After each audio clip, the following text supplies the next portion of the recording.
Conheça o Cotai Project.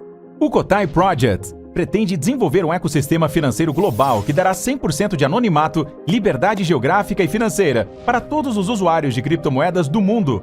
O ecossistema consiste em uma corretora de criptomoedas, um banco digital internacional e um gateway de pagamento em cripto. Tudo isso dentro da Cotai Wallet. Não perca essa oportunidade e acesse o nosso site. Link na descrição do vídeo.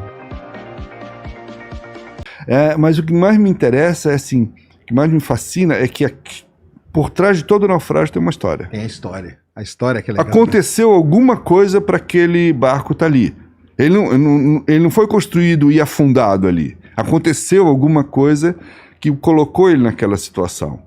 Então, e além de ser guardado as proporções, é uma cápsula do tempo, né? Com Se certeza. aquele barco afundou há 100 anos atrás, é 100 anos que aquilo está ali, né? Então me interessa muito a história. As poucas vezes que eu tive a oportunidade de mergulhar em algum naufrágio, eu sempre fiquei muito interessado em saber que barco é esse, o que aconteceu, por que ele afundou, né? Porque isso faz com que você sinta e toque num elemento histórico que você não teria oportunidade, por exemplo, de fazer isso no museu, onde está tudo protegido. Você não consegue ter o tato, né? Uhum. No naufrágio, se você for uma pessoa consciente, que não for saquear, destruir nada, você toca no negócio, né? Então, isso sempre me fascinou muito.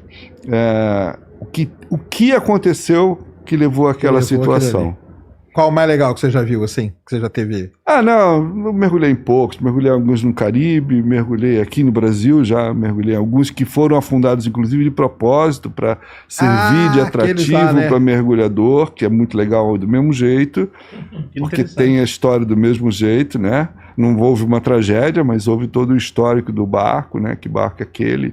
Tem um que eu tenho uma certa curiosidade de mergulhar, não pelo barco em si, mas pelo que ele representou assim na época, e é recente, que foi quem for mais velho vai lembrar dessa história, o famoso barco da lata, que despejou as latas de maconha no Rio de Janeiro, no litoral brasileiro, nos anos de 1980. Essa é uma história bem interessante. Virou tema de escola de samba, virou letra de música, virou um monte de coisa. Caramba! Era um barco muito grande, um barco cargueiro que estava vindo carregado de maconha, fazendo um tráfico de maconha da Ásia para os Estados Unidos. E quando chamava-se Solana Star. E quando o Solana Star estava chegando na costa brasileira, o departamento antidrogas americano, que já vinha monitorando o barco, porque já tinha certeza que ali tinha droga, maconha, né? Ele avisou as autoridades brasileiras para interceptar o barco aqui antes que ele chegasse nos Estados Unidos. E aí, por alguma razão, a tripulação ficou sabendo que ia ser interceptada e, para não ser pega em flagrante, livrou da carga. Só que eram 15 mil latas de maconha. 15 mil latas. Imagina a lata, tipo uma lata de leite em pó assim. 15 mil latas cheias de maconha. Então eles começaram a jogar a maconha no mar. E jogaram todas as latas no mar. Caramba! E não foram pegos pela Marinha. Inclusive, depois que eles fizeram isso, eles foram para o porto do Rio de Janeiro, pediram autorização para parar no porto, alegaram que o barco estava com problema. Pararam no porto, e quando pararam no porto, eram 7 tripulantes, 6 foram embora do Brasil rapidinho de avião, só ficou um. E essas 15 mil latas de maconha que foram jogadas no mar, mais ou menos na altura assim, de Cabo Frio, mais ou menos onde eles estavam, essas latas saíram à deriva.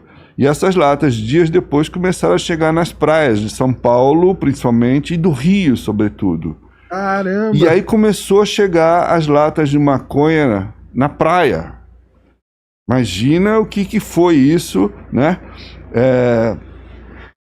Teve que interditar. Não, foi uma coisa inédita, porque a polícia não dava conta de prender a quantidade de pessoas que entravam no mar para pegar as latas. Surfistas saíam com a prancha cheia de lata de maconha.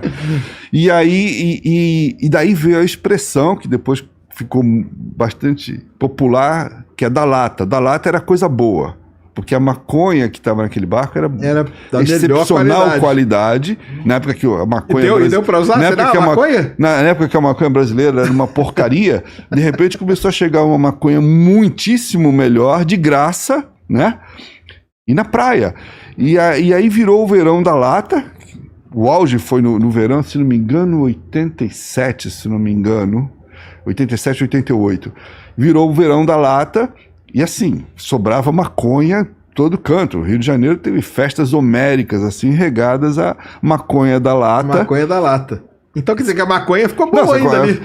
Teve nessa época, estava tendo uma regata, uma competição de barcos à vela que ia de Ilhabela para Santos.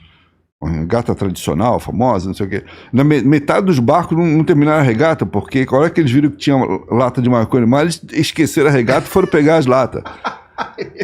Porque cada lata daquela depois passou a valer muito, porque a maconha era boa. Era muito boa. Era muito boa. 15 mil latas foram jogadas no mar, do barco. A polícia conseguiu capturar mais ou menos umas 2.500 só. O resto foi consumido pelo povo.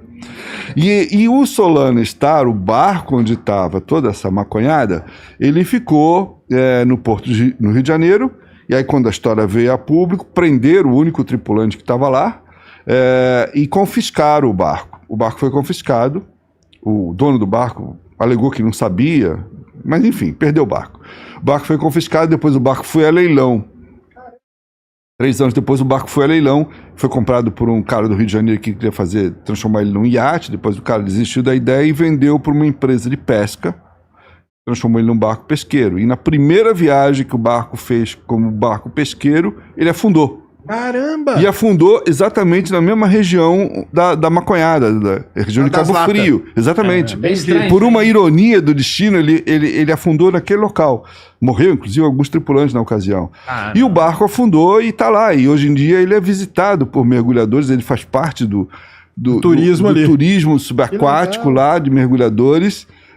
Dizem até que os mergulhadores que vão lá para ver se não sobrou uma lata. Sobrou uma latinha, né? Sobrou uma lata, né? Mas o Verão da Lata foi muito famoso na época. Foi uma história muito, muito interessante, assim, muito surreal. Imagina, de repente começou a chegar. Os pescadores pararam de pescar, porque eles descobriram que dava muito mais dinheiro pegar lata no mar do que pegar peixe. E aí começaram. A história foi divertida, porque a polícia não sabia como agir, o que fazer, né? Ela não podia simplesmente prender uma pessoa porque a pessoa saiu do mar com uma lata, até porque a lata estava fechada. Andar com lata não é crime, certo? Então eles estipularam que é o seguinte: ok, tá bom, a gente não pode prender se tiver com a lata, mas se você tiver com a lata e você tiver um abridor de lata, aí você vai preso. Caramba. Porque aí configura... Você pode consumir o que está dentro. Então, a história é muito interessante. Por isso é que eu gostaria de mergulhar lá. Esse você ainda não visitou? Ele afundou com outro nome, afundou com o nome de Tunamar. Só pela história, que a história é muito interessante. Nunca foi nele? Não, nunca fui. Pô, mas isso aí é fácil. Ele tá muito fundo ou não? Não. Ele tá, acho que é 50 metros, não é tão difícil assim. Olha aí, ó. Mas a história é muito interessante. Foi um fenômeno social. E, na verdade, foi assim, a ditadura tinha recém terminado. Então, claro, ainda era uma época assim, tinha uma repressão policial meio intensa, transição, mas né? O povo estava na fase do desbunde, tipo, dane-se, foda-se, vamos fazer festa. E aí, de repente, começa a chegar maconha de graça na praia. Todo mundo catava lata de maconha. Velhinha catando lata de maconha, porque... Tava valendo uma nota, como você falou, né? Começou a valer muito mais depois, quando começou... Será que tem alguma lata que a galera guardou ainda? E teve mais, tem, com certeza. Né? Com certeza. Mas acho que o cara guardou a lata vazia, porque ele já consumiu. Consumiu?